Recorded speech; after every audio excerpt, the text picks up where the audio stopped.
Muy buenas tardes a todas y todos.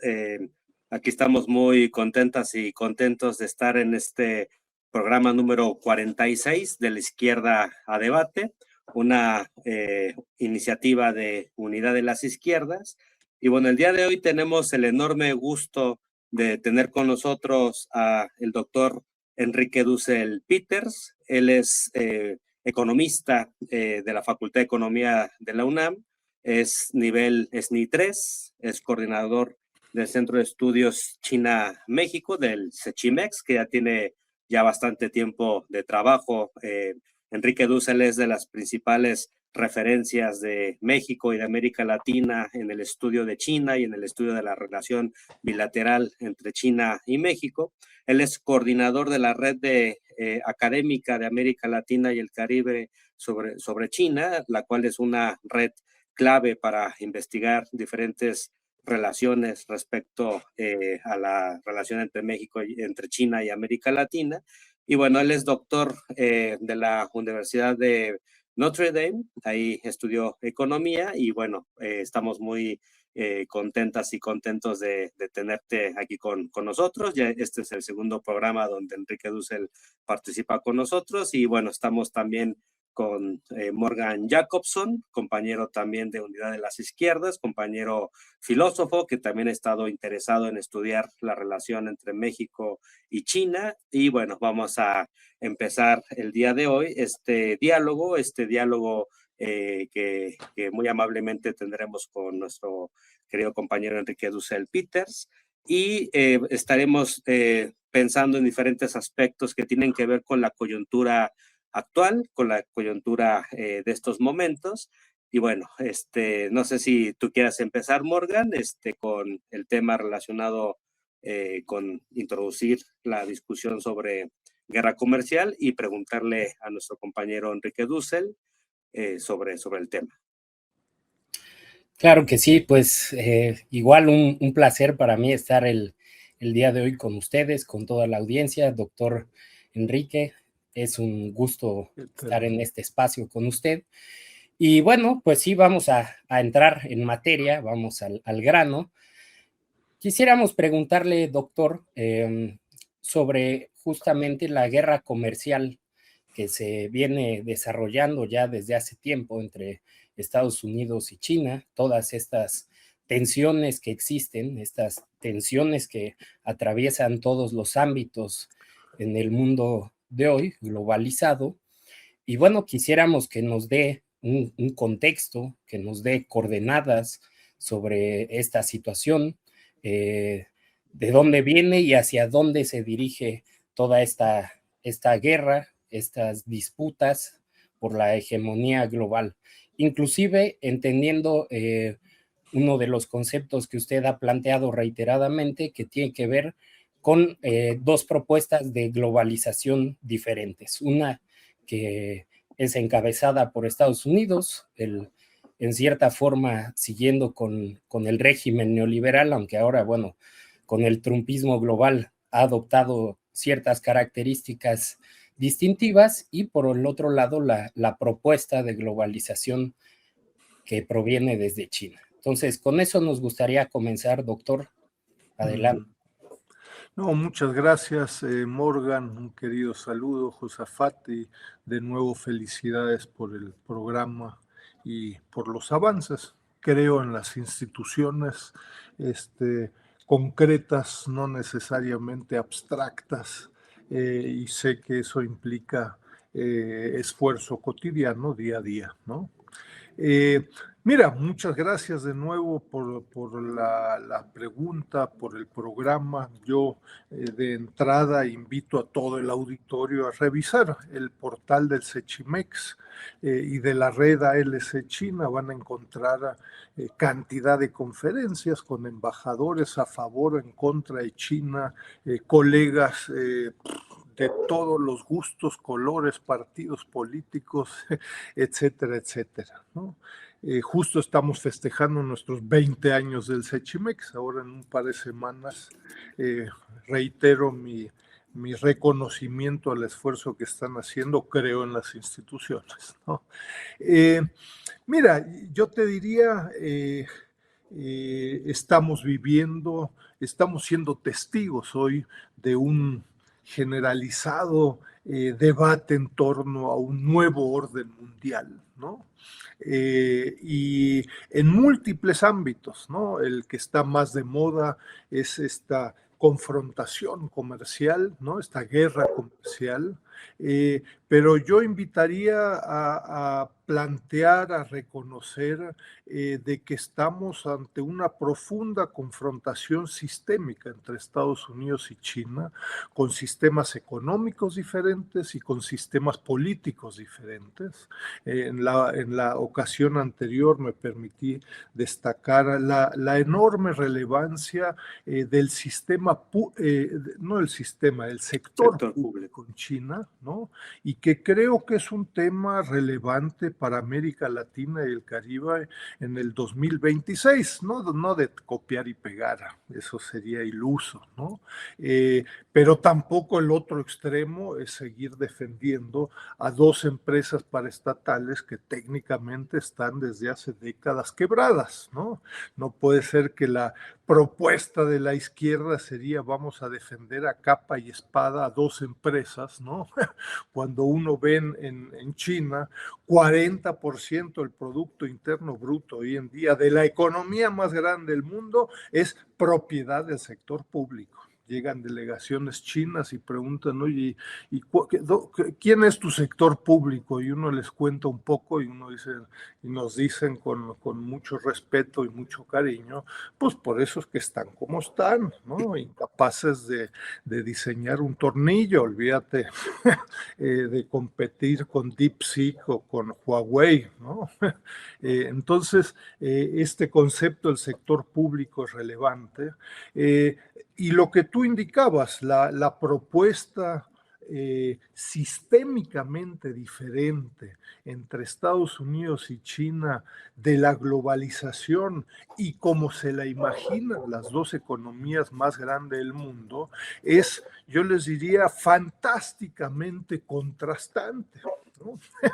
En el buen y en el mal sentido de la palabra. Y esto se concreta incluso con dos recientes documentos de noviembre, diciembre del 2025, hace apenas un par de meses. Se contrasta en donde Estados Unidos plantea una propuesta de su seguridad nacional, en donde lo que ellos consideran como el hemisferio occidental, que es el continente americano, ¿no? Hay una propuesta y un par de semanas después, no creo en las coincidencias, pero capaz que sí, China plantea, el gobierno central chino plantea una propuesta política para América Latina y el Caribe específicamente, ¿no? Y entonces, de nuevo, hay varios escritos ahí en diversos medios sobre estas dos propuestas, ¿no? Pero yo te diría, bueno, pues la presidencia de Donald Trump redescubre la doctrina Monroe después de 200 años, ¿no? Tú eres mío, el continente americano es mío, y señala explícitamente, no queremos a competidores extrahemisféricos. Léase China, ¿no? ¿Por qué? Pues porque tú eres mío, ¿no? Entonces vamos a tomar medidas necesarias, ¿no? Léase hace un par de semanas este encuentro en Miami del grupo SHIELD, ¿no? 17 países mandatarios de América Latina que juran respeto eterno a Estados Unidos en contra de China, ¿no?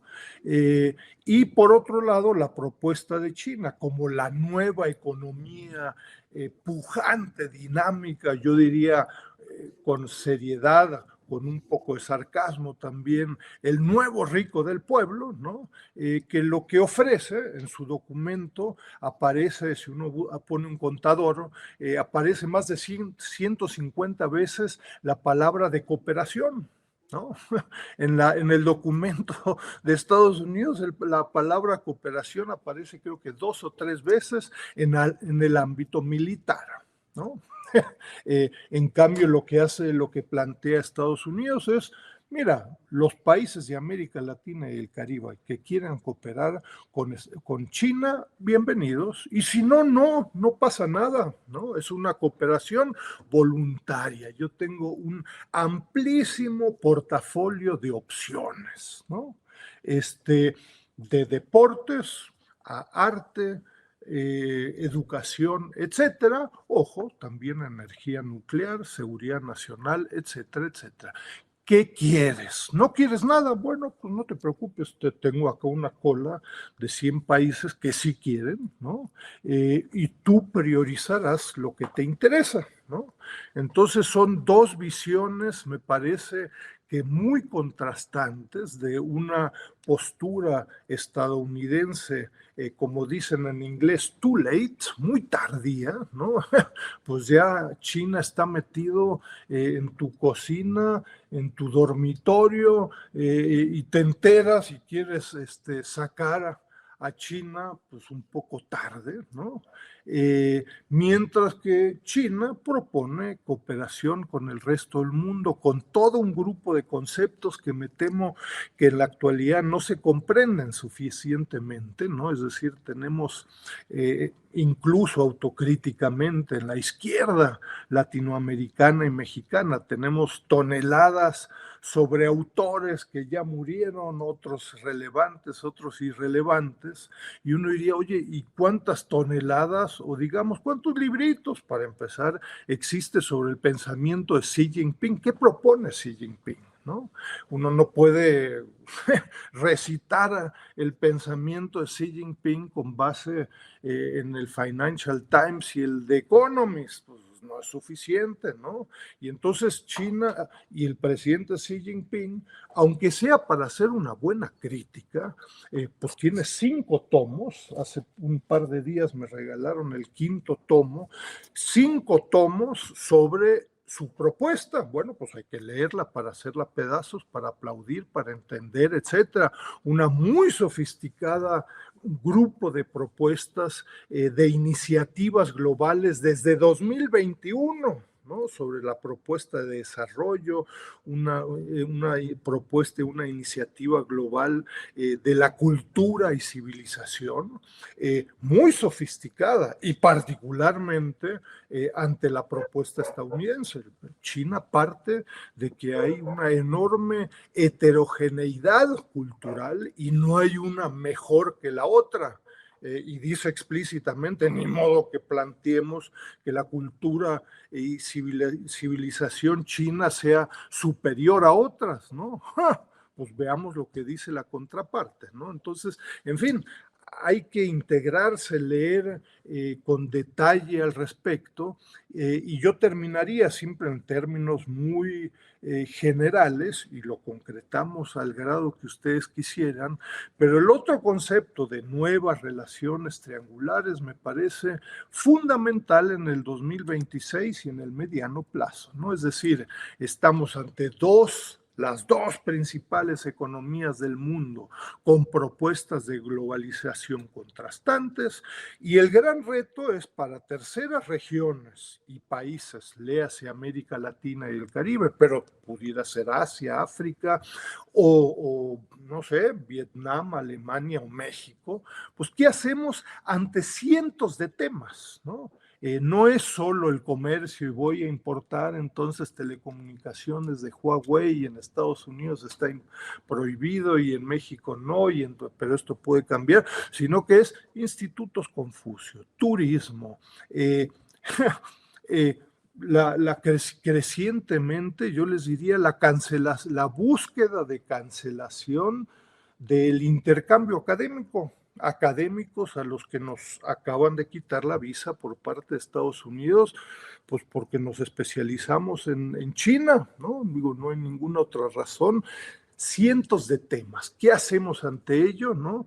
Y en un reciente libro que saldrá ahí en el Instituto Nacional de Formación Política de Morena, ¿no? Lo que se plantea es esta discusión de la nueva relación triangular, qué hacer en México, pero lo mismo es en Belice, Guatemala o Argentina, qué hacer ante esta confrontación sistémica, pues esta discusión, y no nos ha caído el 20 en México, en los partidos políticos, en las élites, en la academia, es de las dimensiones, y yo recordaba el viejísimo escrito, no por ello irrelevante, de Rolando Cordera y mi querido y viejo amigo Tello, Carlos Tello, sobre la disputa por la nación. En 1981 escribían, estamos ante una disputa por la nación, el pensamiento neoliberal. Estamos en 2026, 45 años más tarde, debatiendo y relamiéndonos las heridas de este largo periodo.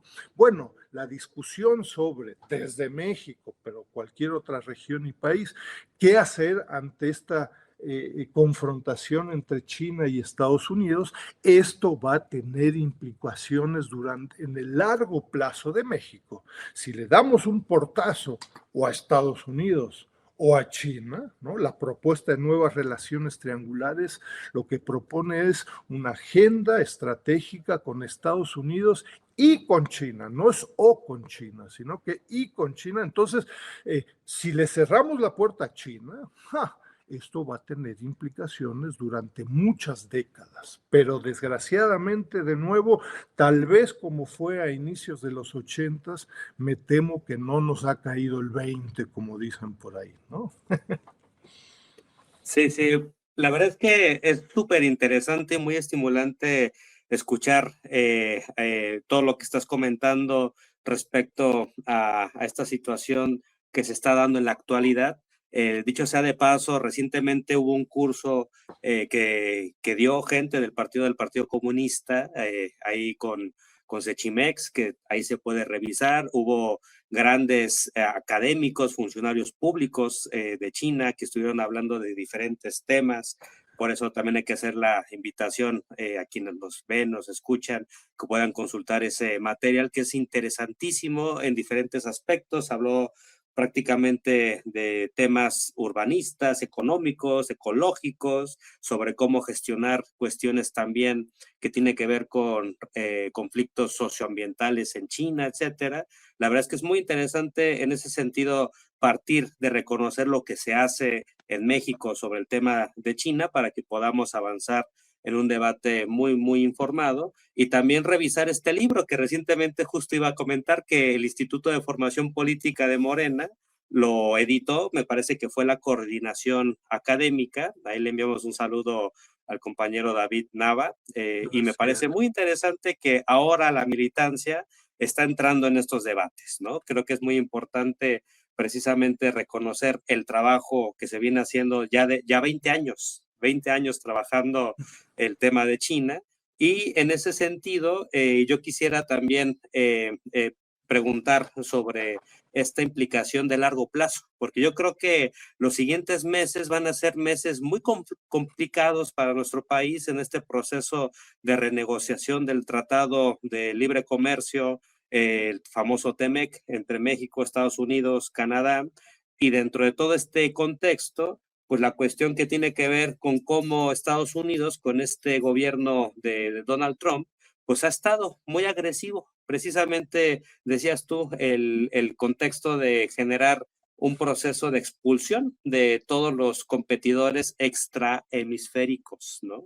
Y eso pasa precisamente por asumir cómo nuestro territorio es un campo de conflicto geopolítico y geoeconómico. Y entonces es ahí donde tendríamos que discutir sobre nuestra soberanía y sobre cómo nuestra soberanía se relaciona con el nuevo mundo multipolar, ¿no?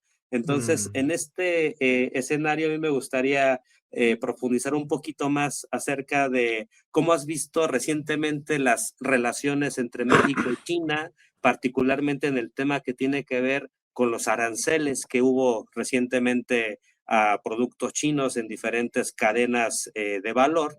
En gran medida hay quienes ven que eso es producto de la renegociación del Tratado de Libre Comercio con Estados Unidos y que eso realmente es muy complejo de dimensionar en el sentido de que, y bien lo comentabas, es too late, ¿no? Para pensar un mundo sin China, porque China está en todos lados.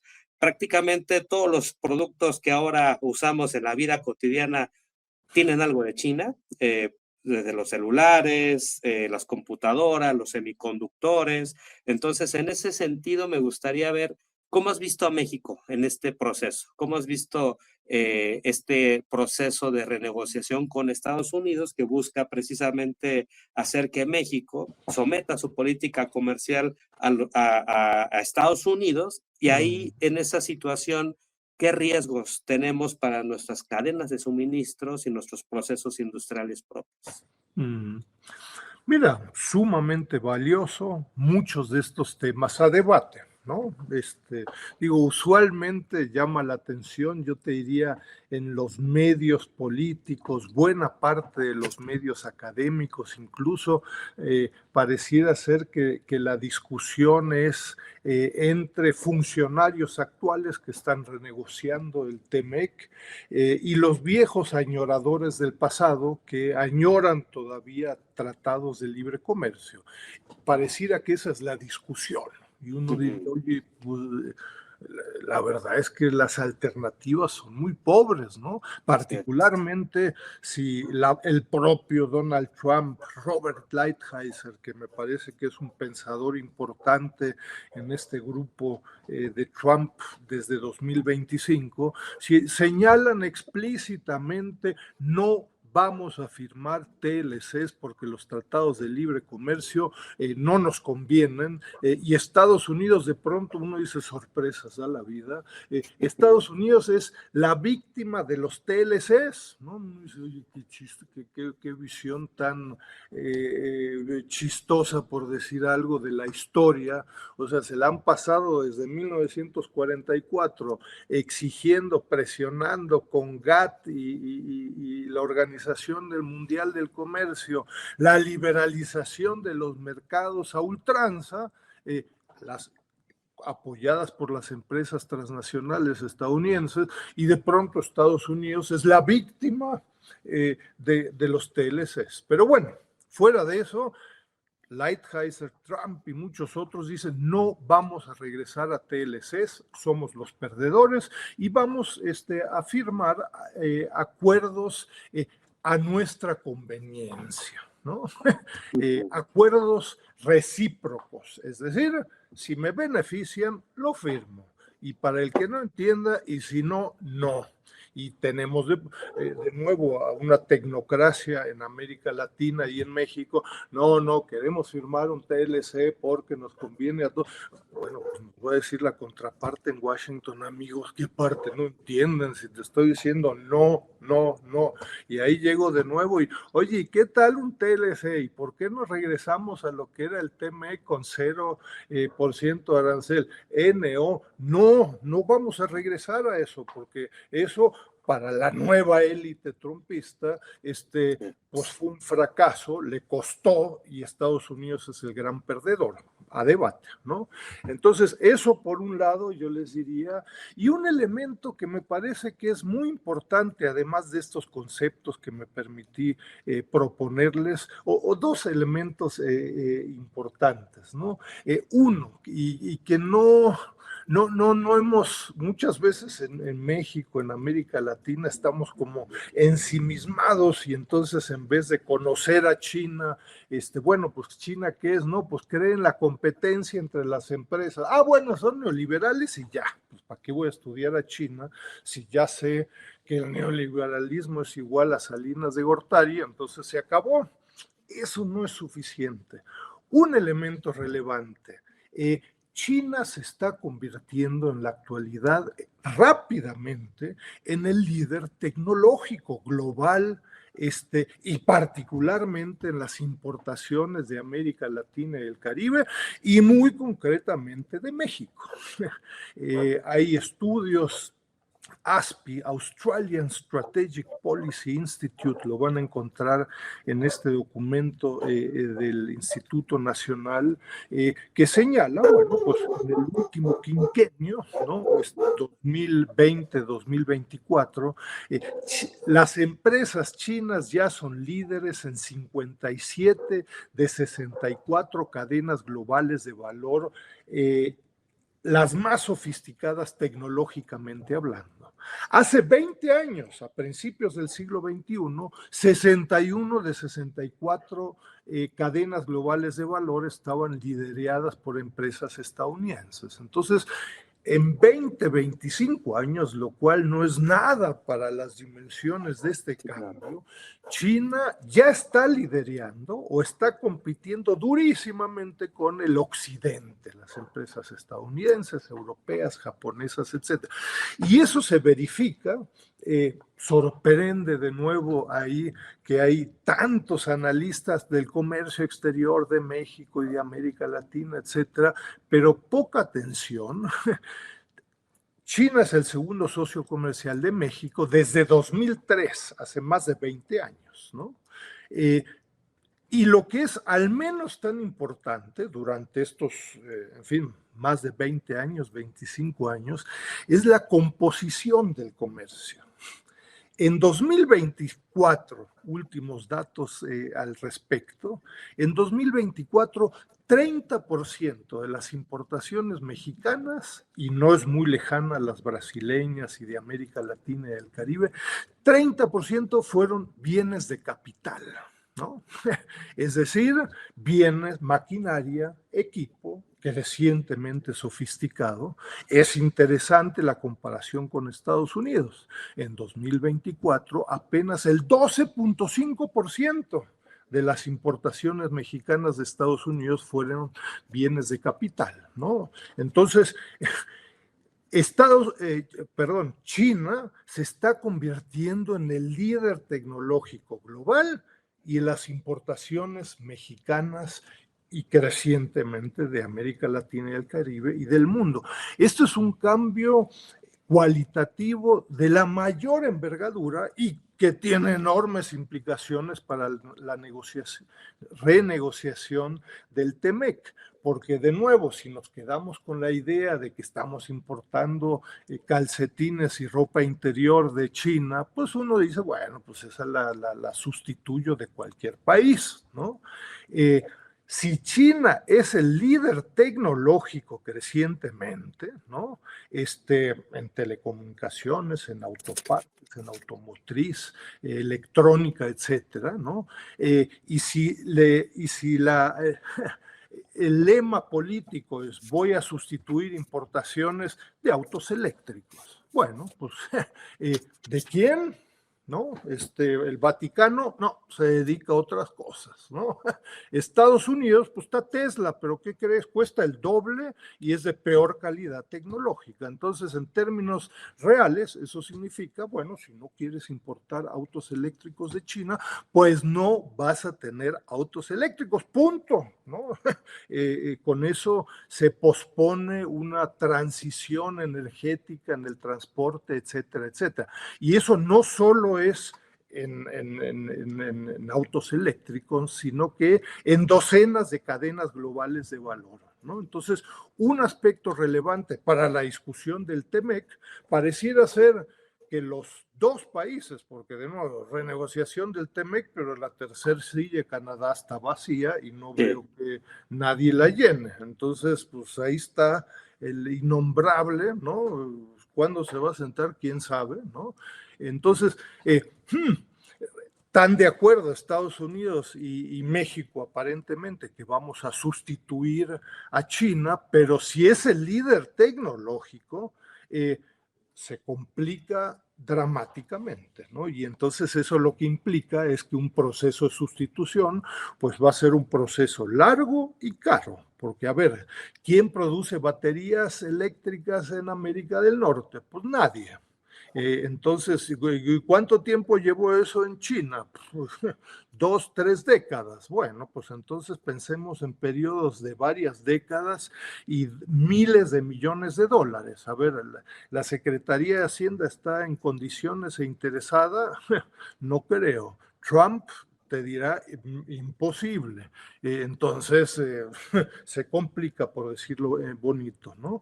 Y segundo, ustedes indicaban el tema de, en fin, aranceles por parte de México a las importaciones estadounidenses. Es un buen mal ejemplo, yo les diría, Josafat y Morgan, es un buen mal ejemplo de cómo las élites y los partidos políticos en México no reaccionan ante un tema tan significativo. Se discutió en unas reuniones de la Cámara de Diputados de vergüenza. Citaron ahí un par de empresarios y llegaron, estaba grabado, después quitaron la grabación, preguntando, oye, ¿a qué nos invita? No, ahí habla de China y, en fin, caótico ante una decisión tan importante. En el documento del Instituto Nacional de Formación Política no he visto algo parecido. Tomamos muy en serio esta información, las medidas que se tomaron, etcétera.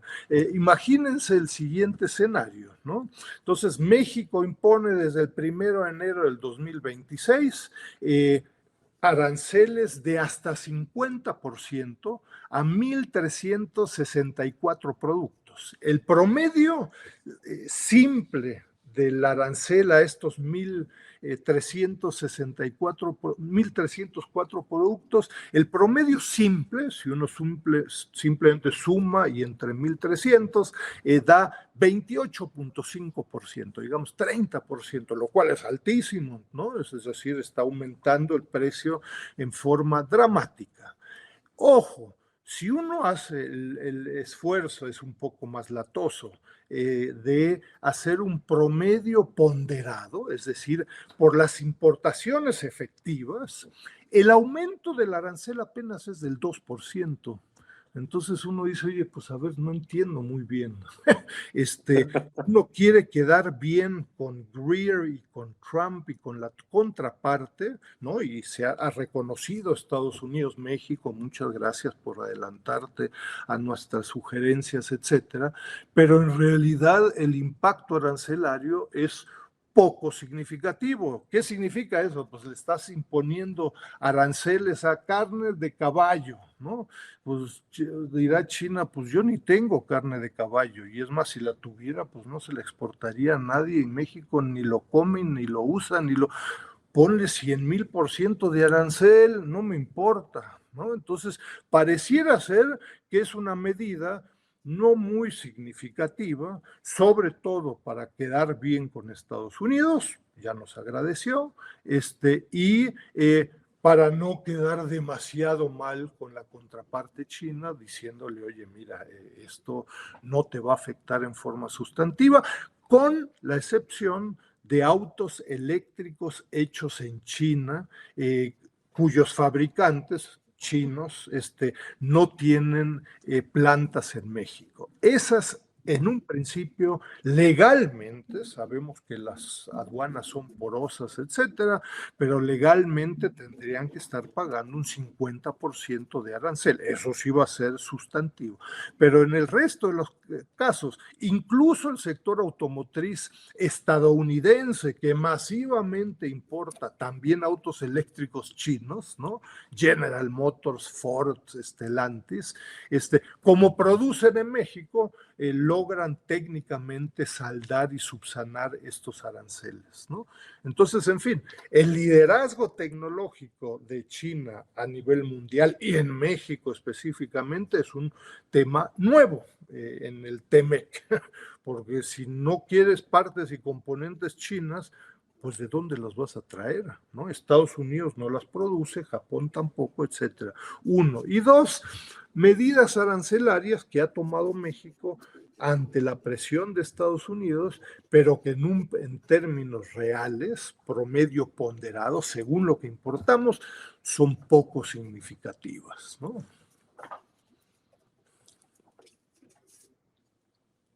No, pues es todo un... Gracias. Es hora, así que todo un panorama complejo en el que se encuentra pues nuestro país, el escenario presente, como bien señala doctor, pues parece que no nos damos cuenta, ¿no? Y esto es un gran problema, que no se entienda, no se estudie, no se esté previendo todo esto, que no se tenga en consideración la importancia que tiene China hoy en día como gigante, no solo productivo, sino en las áreas de alta tecnología, como usted señala. Y bueno, a mí me gustaría en este contexto, ya teniendo mucha claridad con todo lo que dijo, que nos dijera, doctor, ¿cuál es el escenario que usted propondría como conveniente para que nuestro gobierno, para que las instituciones de nuestro país, pues avanzaran en esa ruta? Por ejemplo, cuando llegó la presidenta Claudia, planteó el Plan México como esta opción, esta ruta para reindustrializar el país. Y bueno, parecía en principio tener elementos interesantes, pero bueno, esto también ha ido variando en función de, pues, de que llegó Trump, por ejemplo, de todas estas turbulencias geopolíticas que se vienen desarrollando y geoeconómicas, y ahora no parece tan claro por dónde va ese plan, por dónde van los tiros sobre cómo conseguir o lograr soberanía en distintos rubros. Y aquí pues la relación con China tiene que ser crucial de algún modo. Entonces, ¿cuál es el escenario que usted considera, doctor, que sería pertinente para tomar en cuenta frente a todo esto? ¿Cómo debería actuar nuestro país? Yo de nuevo ahí, Morgan, invito mucho a revisar este documento del Instituto Nacional de Formación Política. Yo estoy, como decía Josafat, orgullosamente académico, orgullosamente Puma, es mi ámbito, pero estamos en un diálogo con organismos empresariales, con partidos políticos, con cualquiera que estuviera interesado en el tema. Sorpresas da la vida, hagamos una encuesta entre los partidos políticos existentes, pues cuál es su opinión sobre China. Pues, todos nos van a decir, sí, es una cultura milenaria y es muy bonita y es muy importante.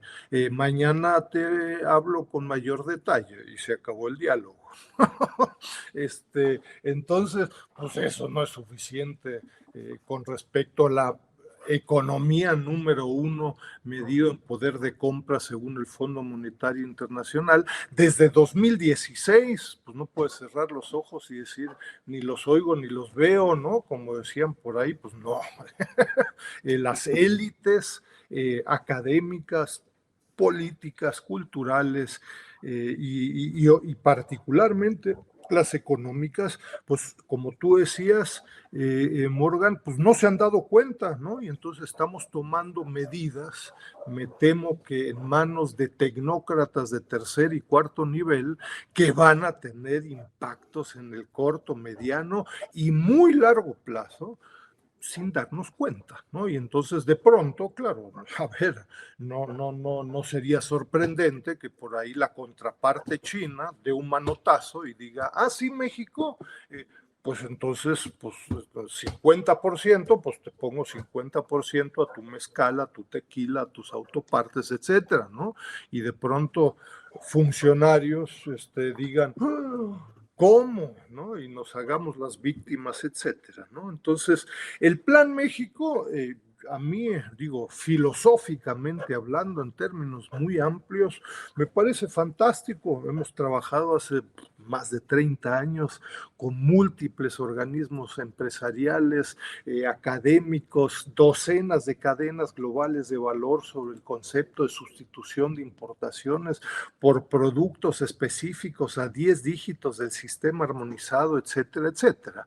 Ojo, pero un Plan México sin un proyecto fiscal, ¿no? Sin recursos y sin funcionarios altamente especializados, ¿no? Es decir, yo siempre digo, a ver, no es lo mismo un plátano que un semiconductor, y detrás de un plátano hay docenas de procesos y productos, y ni hablar detrás de un semiconductor.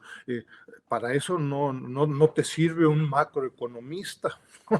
Necesitas ingenieros, necesitas gente trabajando en el territorio que conozca las empresas, etcétera. Puedes tener grupos de trabajo, docenas de personas trabajando sobre plátanos. Oye, y los semiconductores, híjoles, pues vamos a crear un equipo de trabajo. Entonces, un plan México sin recursos y sin capital humano y sin especialistas, pues es puro taco de lengua. Y más si Estados Unidos y Trump están profundamente en contra de cualquier medida que no vaya a afectar positivamente a Estados Unidos, ¿no? Y particularmente en temas tecnológicos. Hoy prácticamente cerraron la National Science Foundation, ¿no? Peleado con todas las universidades estadounidenses, etcétera, etcétera, está destruyendo su tecnología, y no vaya a ser que como México, pues nos quedemos entonces ahí vinculados, en el mejor de los casos, si no nos da una patada y nos manda a no sé dónde, en el mejor de los casos nos quedemos vinculados a cadenas globales de valor tecnológicamente, crecientemente irrelevantes, ¿no? Imagínate que en 15 años vamos a ser el principal socio comercial de México y el principal productor de autos de diésel. Oye, y los autos eléctricos y camiones que ya tienen el 80% de mercado, ninguno, porque nos peleamos en 2025, 2026 con China.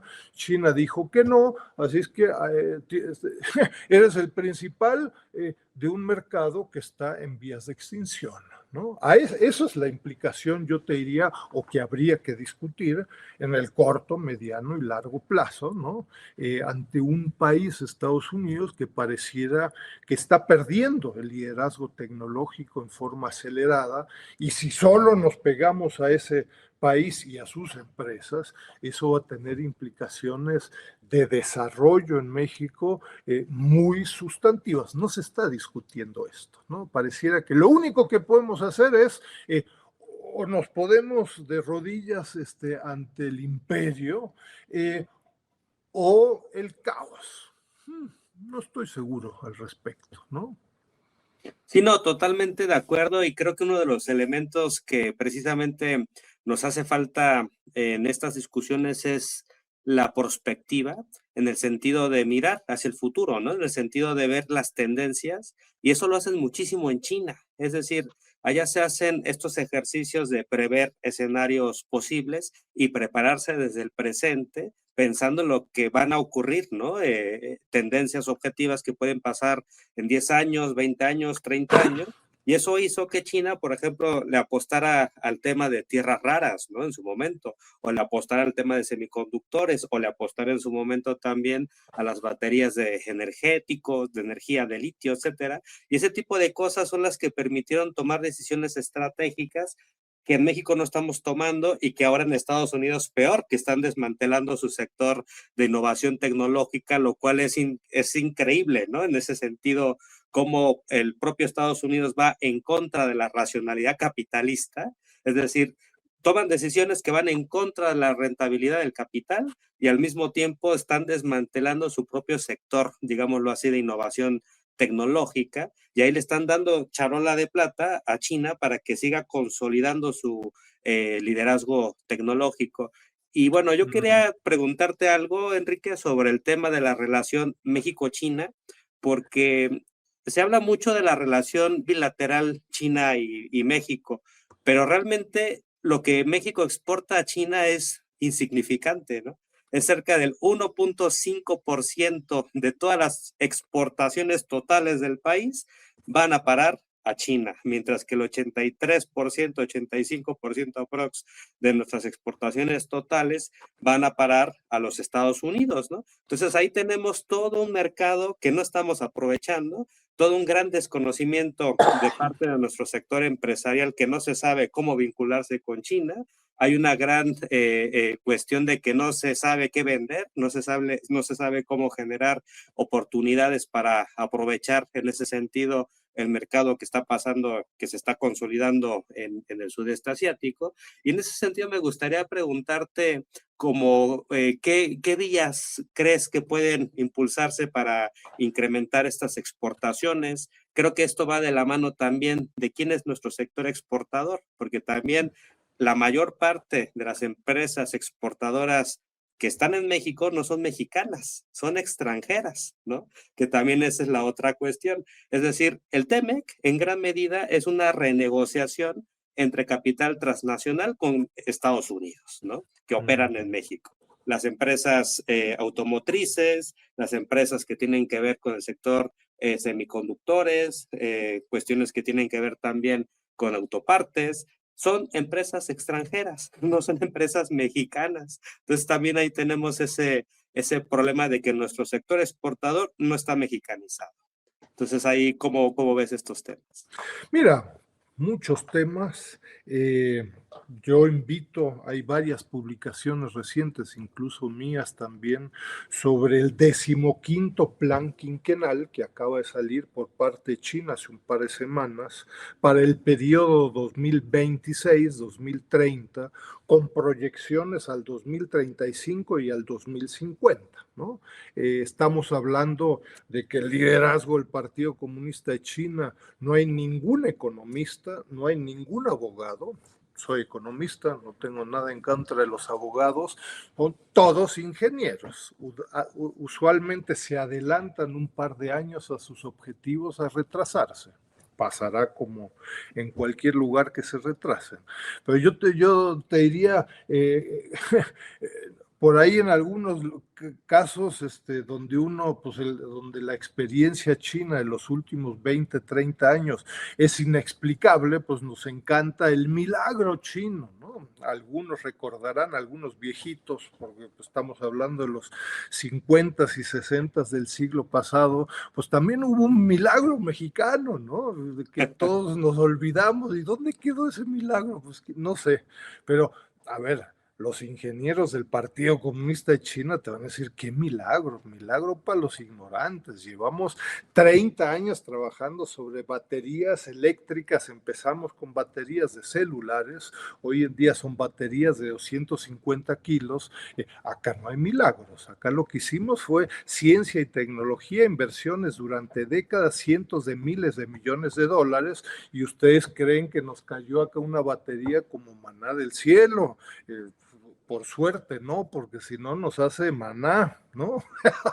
Entonces, notes el sarcasmo, pero acá no hay milagros de ese tipo, eso es un simplismo ignorante. Entonces, el tema que tú indicas es uno de los importantes, yo te diría, de este documento del Instituto Josafat, y en donde yo destacaría, a ver, imagínense, y esto es fundamental para este concepto de nuevas relaciones triangulares. Entonces, la relación de México, importación-exportación con China, es alrededor de 12 o 13-1, es decir, exporto una unidad e importo 13. ¿No? Si uno le gusta el fútbol, pues ojalá que los Pumas ganaran 13-1 ahora en el próximo partido. Se ve difícil, pero bueno, se vale soñar, ¿no?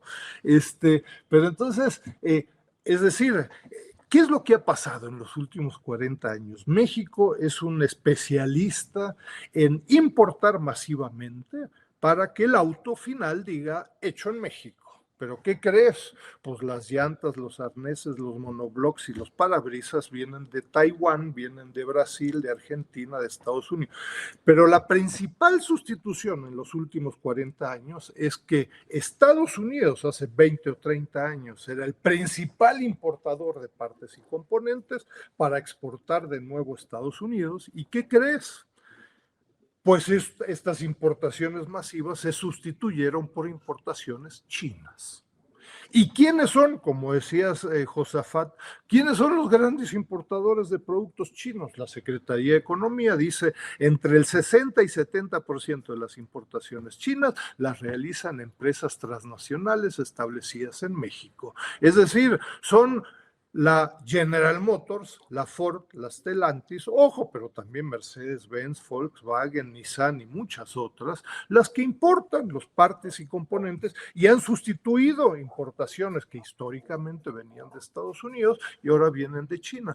Para las empresas establecidas en México esto es irrelevante, pues a mí no me importa de dónde vienen las llantas, si son made in Hong Kong o en Australia, en Chiapas o en Dallas, me da lo mismo. Yo lo que quiero es un producto final, competitivo, de calidad, etcétera. Claro, pero ahí es donde Estados Unidos dice, oye, no, no te conviertas en el patio trasero de las importaciones chinas, ¿no? Entonces, pero son tus empresas.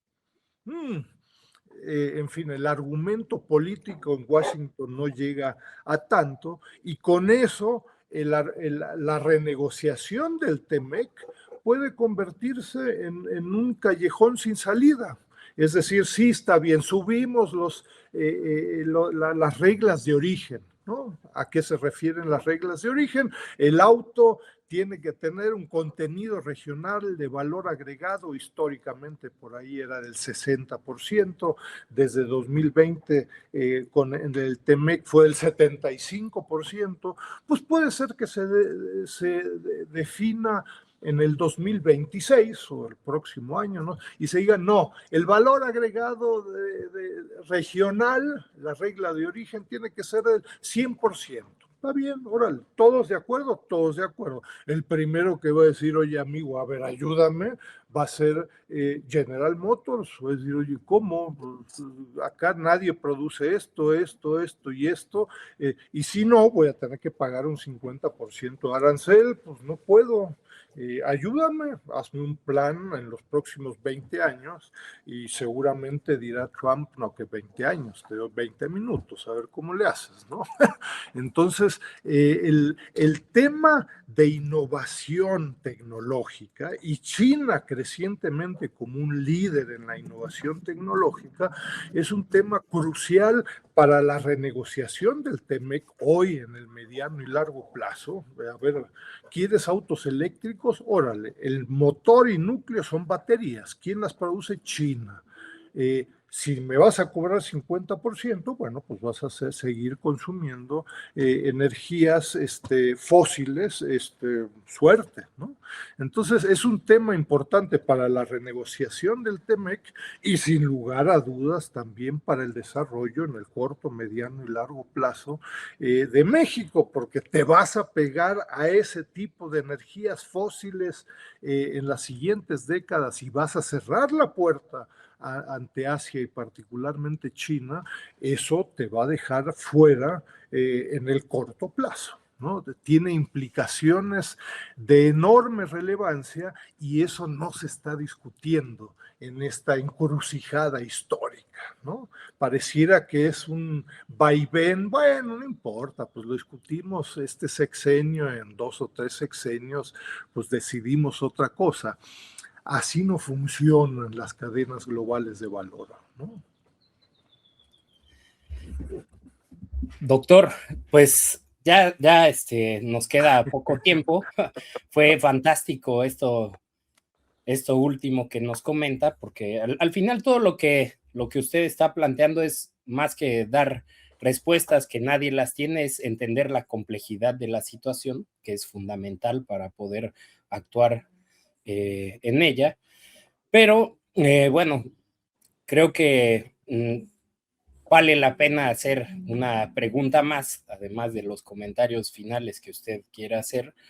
Y a mí me gustaría virar un poco la temática, porque nos hemos centrado fundamentalmente en la cuestión económica, en la cuestión de las relaciones entre los países, las relaciones triangulares que usted comenta que deberíamos tener en consideración, entre los proyectos que encarna cada una de estas potencias y México en el medio, pero una de las cuestiones que usted comentó desde el principio es que una de las diferencias sustanciales de los proyectos encarnados por China y Estados Unidos es el sistema político. Entonces, quiero hacerle una pregunta referente al sistema político y vinculándola con nuestro país, con nuestro propio sistema político. El papel que tiene el Partido Comunista en China, entiendo yo, es de relevancia total.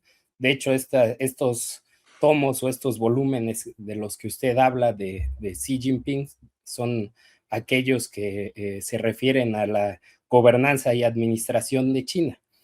Yo he estado leyendo estas obras también y hay mucha referencia al papel del partido y hay una frase que me quedó muy marcada, comentada por Xi Jinping, que es, para gobernar al país, primero hay que gobernar al partido, y para gobernar al partido hay que hacerlo con rigor. Entonces, a mí me parece una frase muy poderosa y me gustaría que nos explicara el papel, la relevancia que ha tenido el Partido Comunista en China como, digamos, núcleo de toda esta planificación, de todo este desarrollo, de todo este ordenamiento que ha tenido el país, ¿no? Y esta visión a largo plazo, y que pues, lo pusiera a la luz de lo que tenemos aquí y qué podríamos hacer pues, para mejorar esta situación y qué podríamos aprender de China en este sentido. Hay evidentemente muchísimos rubros en los que deberíamos aprender de China, voltear a ver. Usted bien ha señalado que no se pueden importar los modelos, ¿no? No. Al final se tienen que adecuar a cada contexto, pero me parece que hay muchos elementos que si los volteamos a ver, podríamos aprender y podríamos mejorar sustancialmente. Entonces, en esta cuestión política, ¿qué piensa usted, doctor? Mira, es un tema sobre el cual podríamos hablar un par de horas más, ¿no? No es mi fuerte, soy muy honesto. Acá colegas, nuestro queridísimo embajador, amigo Eugenio Anguiano Roj, se dedicó mucho tiempo al respecto. Los invito a revisar ahí los cuadernos de trabajo y varias publicaciones de Eugenio, duro y a la cabeza explícitamente sobre este tema, ¿no? Yo te diría lo siguiente, a ver, el sistema político mexicano, alemán y chino, pues también tienen que ver con la cultura, en el tema más amplio, cultura política, cultura de las élites, etcétera, etcétera. El aspecto del confucianismo, con algunos colegas hemos estado discutiendo ciertos liderazgos históricos hace cientos de años en China, también del Partido Comunista de China desde 1949 es significativo, es decir, la cultura política es diferente en México, en buena parte del occidente, que en China, ¿no? Es importante considerar el Partido Comunista de China hoy en día tiene más de 105 millones de miembros, ¿no? Es casi la población de México, o sea, no es un club de Toby donde se reúnen ahí para platicar qué onda, ¿no? El fundamento con Deng Xiaoping desde los 1970s del Partido Comunista de China es la meritocracia, ¿no? Hay, en fin, videos y demás donde dicen, oye, pues ponte a ver el liderazgo estadounidense. Tienes ahí un par de jovenazos que no saben cuánto es 1 más 1. Acá hay puro doctor en ingeniería que han estudiado en China, en Tsinghua, en la Universidad de Pekín, de Renmin, etcétera. No es lo mismo, ¿no? El liderazgo. Conceptos como la modernización del Partido Comunista de China, el rejuvenecimiento del partido, no a la corrupción, procesos y resultados de alta calidad, etcétera, son elementos que hay que revisar con detalle para o aplaudir o criticar, ¿no? pero hay una propuesta bastante sofisticada que habría que tropicalizar. Yo te diría, pues en México, a ver cómo están nuestros partidos. Acá somos todos muy abiertos, muy demócratas, muy quién sabe cuánto, pues no vaya a ser que pues ni rejuvenecimiento, pareciera que la corrupción es significativa, meritocracia, híjoles, pues vamos a mandarlos a Kinder 1, etcétera, etcétera, ¿no? Entonces, estamos ante una competencia y una confrontación sistémica de partidos políticos, sistemas políticos, sistemas económicos diferentes. Yo no tendría una receta, pero yo tampoco diría ex ante, ¿no? No me caso con los unos o me caso con los otros. Los invito a revisar trabajos que han venido reflexionando sobre estos temas en comparación también, y no caer en, bueno, pues es un partido comunista, pues igual que la Unión Soviética hace 50 años, no, pues a mí Brezhnev me caía mal, entonces pues no, de China también. Eso no viene al caso, ¿no? La Unión Soviética, que en paz descanse, diría, veamos lo que es la República Popular China en el 2026. No es un cuento color rosa, pero tampoco se puede simplemente comparar con procesos socialistas o partidos comunistas históricamente conocidos, pero que sorprendentemente le hemos dedicado muy poco, ¿no? Yo preguntaría dónde están los metros cúbicos de reflexión sobre el partido más grande del mundo, ¿no?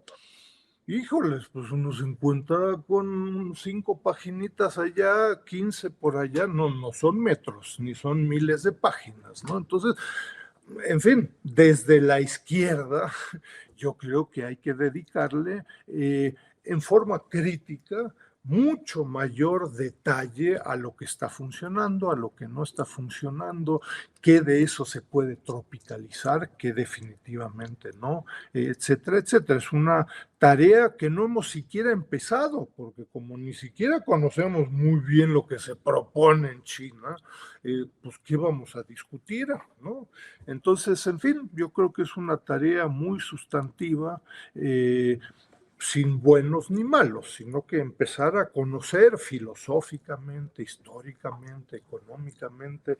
Hacía referencia a Josafat, a este curso que hicimos, no, sí, fue Josafat, creo, a este curso por parte de la red académica, 5 sesiones, 10 horas en total, para escuchar ahora sí que el centro de pensamiento de Xi Jinping, ¿no? No puede ser cualquier otro. Y bueno, habrá que aprender, habrá que distanciarse críticamente, etcétera, etcétera. Pero es muy importante empezar con esto anteayer. De otra forma, los costos de no entender, los costos van a llevar a decisiones cortoplacistas. No, bueno, pues olvidémonos de China, ¿no? Olvidémonos que los costos van a ser muy altos y están siendo muy altos en México porque se están tomando medidas desde el año pasado en contra de China sin debate alguno. En ningún partido político, no sé, ni en Morena, ni en el PRI, ni en el PAN, ni en ningún otro partido. Las élites no han empezado con un proceso de reflexión y, como indicaba, ¿no? Me temo que es de las dimensiones de la disputa por la nación hace 45 años, ¿no? Esas son las dimensiones y no nos lo estamos tomando con la seriedad requerida.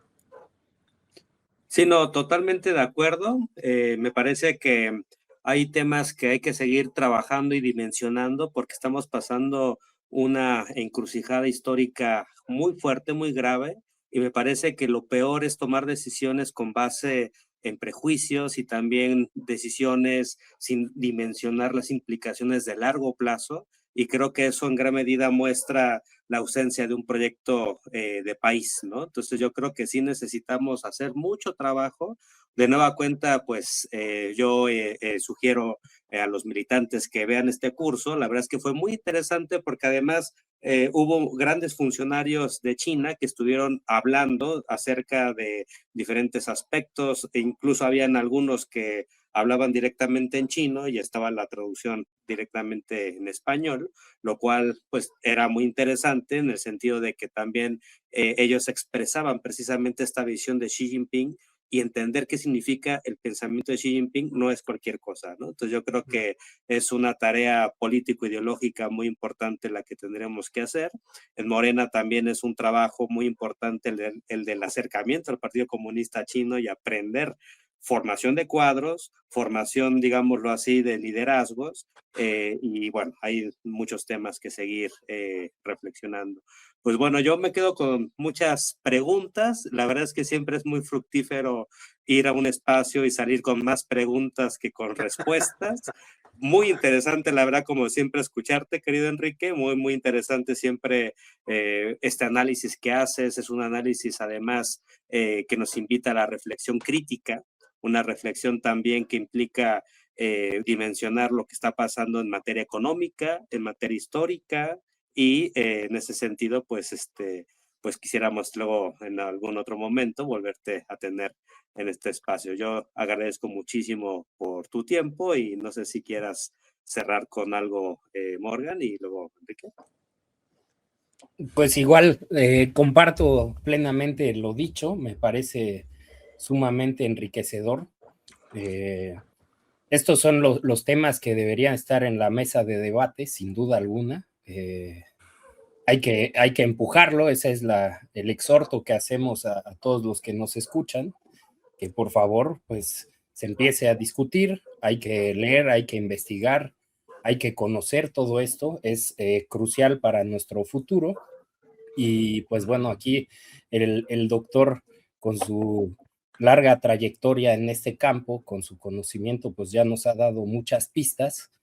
Y bueno, reiterar lo que ya se dijo muchas veces, la invitación a conocer los trabajos que se hacen desde Sechimex, desde la red académica de América Latina y el Caribe sobre China. Ahí en efecto se pueden encontrar muchísimos materiales que nos van a dar pues solidez a nivel teórico, a nivel empírico incluso, porque se manejan muchos datos y eso es fundamental para hablar de manera objetiva sobre estos temas. También decir que, bueno, algo que lo dejaremos para otra plática, doctor Dussel, pero me parece muy relevante, es algo que se insiste mucho desde el pensamiento de Xi Jinping y que entiendo pues ya tiene una larga tradición en el Partido Comunista y en los líderes en China, que es lo que llaman la concepción científica del desarrollo. Creo que eso nos hace falta por acá también. Y pues, en fin, agradecerle mucho y pues darle la palabra para que usted cierre con lo que considere más pertinente. Muchas gracias, doctor. No, muy amables, muchas gracias por la confianza. Yo al auditorio invito mucho de nuevo a revisar los esfuerzos con miles de colegas que hemos hecho. Estamos justo organizando ahí un poco un informe de los 20 años de labores del Sechimex, 63 libros, más de 900 capítulos, más de 1000 autores de todos los gustos, colores, críticos a China, aplaudidores de China, etcétera, etcétera. Intégrense a esto, no. China, igual que México y otro país, pues no es una experiencia de color blanco y negro. Pues hay miles de grises y hay que aprender de estos grises, ¿no? Y sobre este curso, el pensamiento de Xi Jinping, pues está, como bien decían, traducido al español y las 10 horas son en chino, ¿no? Así es que el que quiera mejorar su chino es una buena oportunidad para refrescarlo y oxigenarlo, ¿no? Muchas gracias. Muchísimas gracias, querido Enrique, y pues bueno, esperemos seguir contando con tu colaboración para seguir reflexionando de estos temas. Y bueno, agradecer también a nuestro compañero Alejandro, que estuvo aquí al pendiente de este espacio. Agradecer también a Morgan por estar aquí con nosotros. Y bueno, un fuerte abrazo a todas y a todos. Buen día. Un fuerte abrazo. Gracias, Morgan y Josafat.